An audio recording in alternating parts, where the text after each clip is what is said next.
Hey, I'm Austin with Absorb Media, and today is going to be more of a laid-back episode. Let's talk about the Sony A1.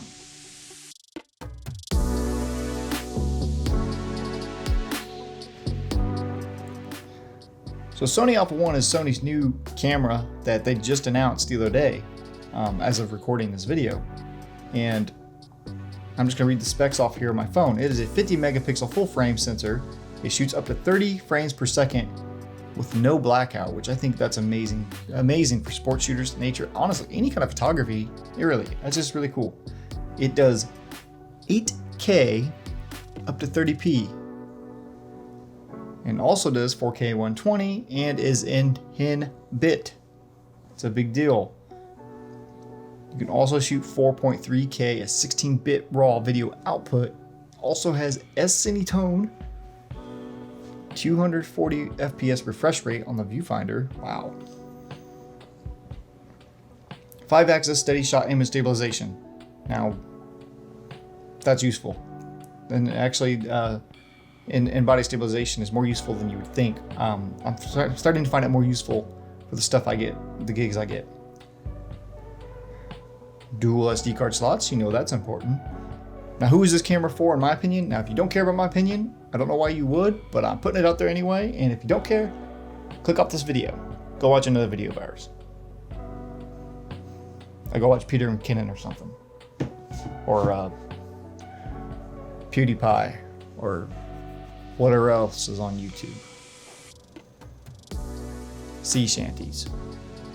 TikToks. Now, this camera is puts me in an awkward situation here, me and my company here. Let me give you a little quick background about myself if you don't already know. I own a production company. We're actually more of a all digital creative agency. So we do more than just video production. We also do photo design, web design, marketing, you name it. We kind of create anything that is advertised related. So video production is obviously a big part of that, especially in this day and age.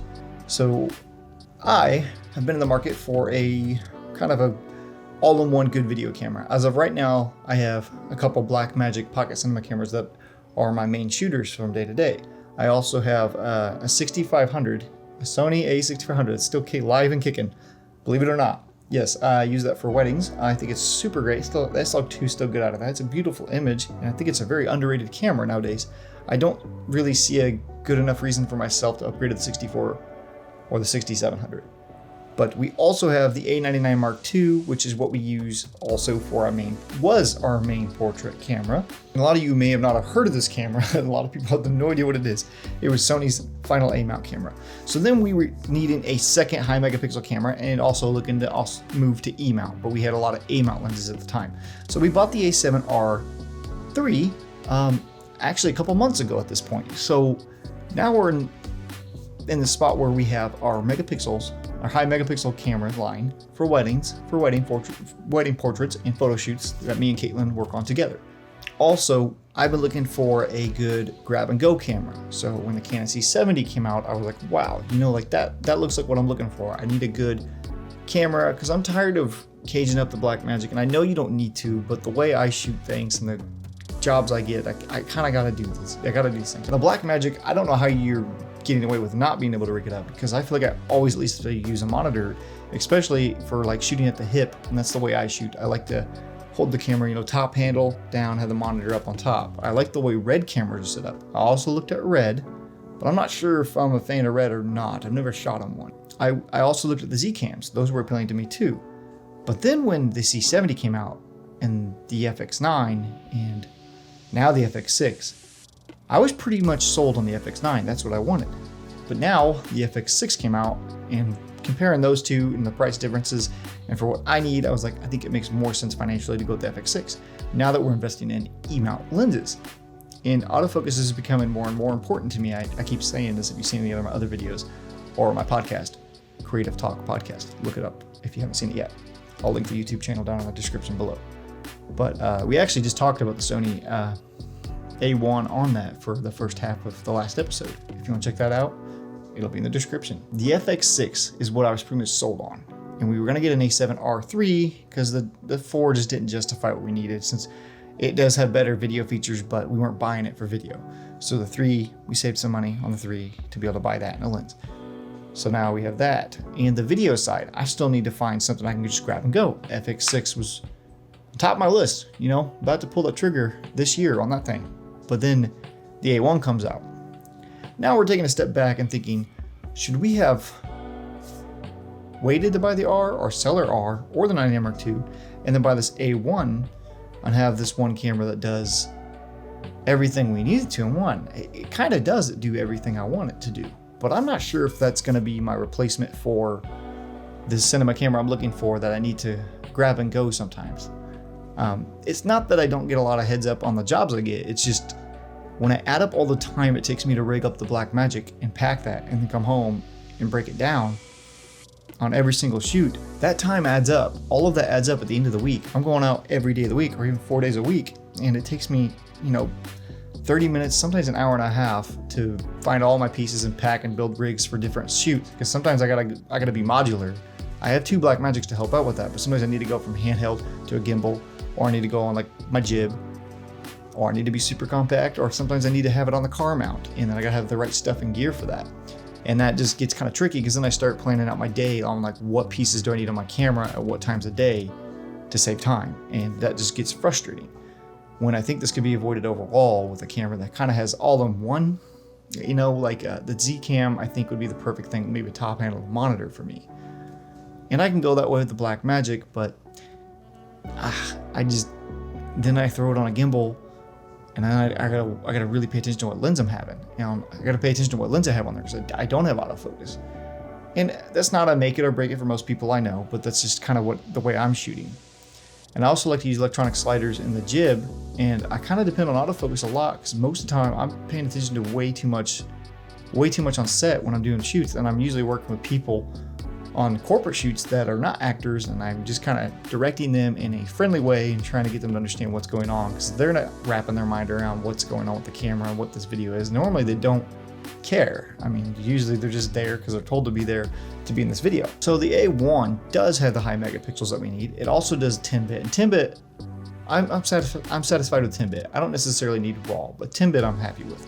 It's full frame and has great autofocus. And so did the A7S III. And now that I know that factors in here, because A7S III are looking at. Then also bringing up the A7S III again, that's where I'm not a fan of these mirrorless bodies. They kind of are clunky when it comes to run and gun filmmaking the way I shoot.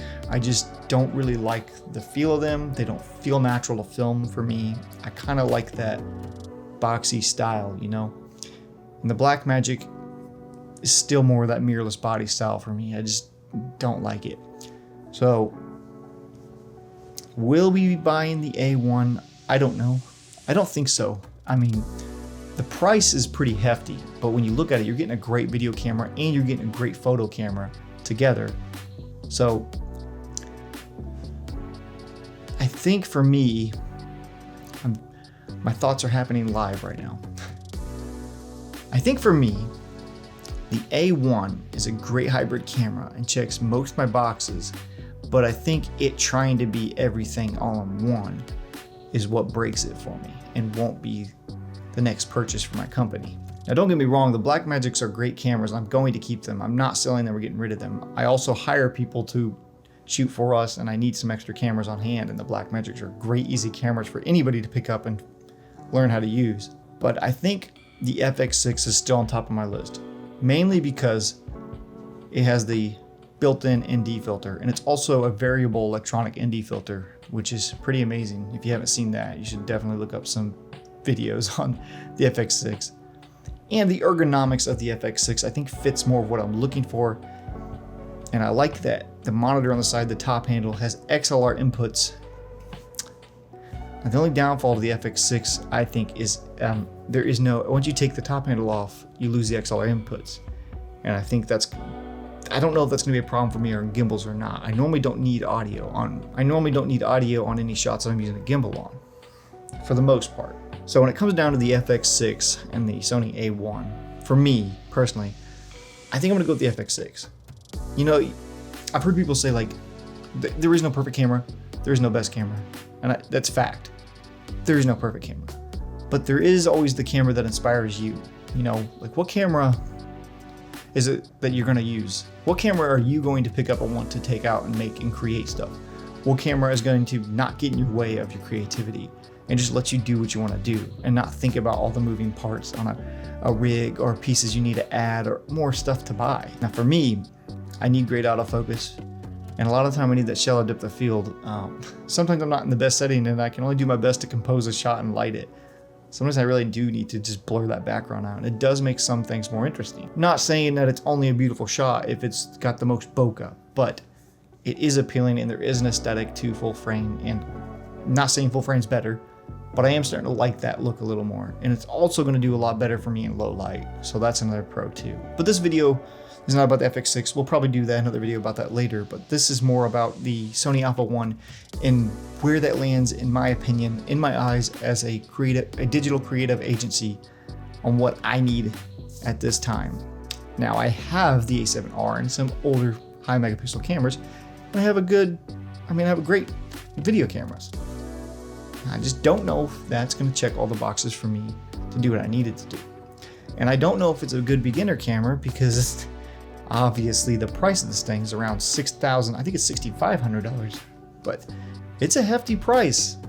I mean, it will do everything you need it to do, especially starting out.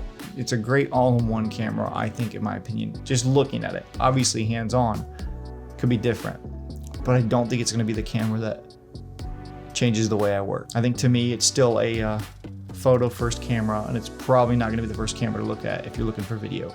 If you're just all about video, I think the A7S III is the one to look at. Now, a lot of the reasons I'm not going to purchase the A7S III, I think, is a lot of the same reasons the Sony A1 is falling into for me. I think, I just really want to get away from the mirrorless body style. I don't know. There's just something about filming with a proper video camera that inspires me to shoot more videos, and it's a lot easier to grab and go. I think it fits the way I work a lot better. So that's it for this one. I know it's just a rant video. Let me know if you guys like this stuff. Hear my thought process on certain cameras and maybe some things in the industry as a creative agency. We do all kinds of photography and video work, so I do use these tools, and everything I look at is an investment and not a toy. Yeah, let me know if you like seeing stuff like this in the comments. These are fun for me to make. I'm always talking Caitlin's ear off about things like this. I overthink things and I like talking about it, and I obsess over gear, because who doesn't? But that's it for this one. If you want to see more content, maybe not like this, subscribe and hit the like button. And that's it for this one. Thank you for listening to me. If you made it this far, yes, thank you for listening to me. And you know what? If you want to hear more of my voice talking, I do have a podcast, like I said earlier, the Creative Talk Podcast. I'll link it in the description. And if you want to be on it or have any questions, you can message us directly on Instagram, which is just the Creative Talk Podcast. And also, we have an email I'll link in the description too, down below. Thanks again for watching. That's it. Goodbye. Bye. Bye. Bye. Oh, I gotta walk away? You're not gonna leave? Okay. Okay, geez, bye.